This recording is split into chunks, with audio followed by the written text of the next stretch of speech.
नाशिकमध्ये जेव्हा मोदी येतील तेव्हा नेमकी कशा पद्धतीचा त्यांचा रोड शो असेल, काय नेमका त्यांचा दौरा असेल, हे आपण ग्राफिक्सच्या माध्यमातून समजून घेऊया। 18 रस्ते नाशिकमधले बंद करण्यात आले। काळाराम मंदिर ते नाग चौक, नांदूर नाका ते तपोवन मार्ग, मालेगाव स्टँड ते रामकुंड मार्ग, तारवाला चौक ते अमृतधाम मार्ग, राजबिहारी ते निलगिरी बाग मार्ग, दिडोरी नाका ते काट्या मारुती चौक, हे सगळे रस्ते नाशिकमधले आज बंद असणार आहेत। टाकळी गाव ते अमृतधामकडचा मार्ग, सीता गुंफा मंदिर ते काळाराम मंदिर,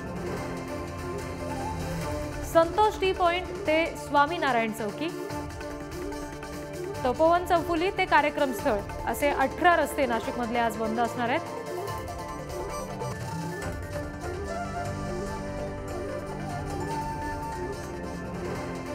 Thank you.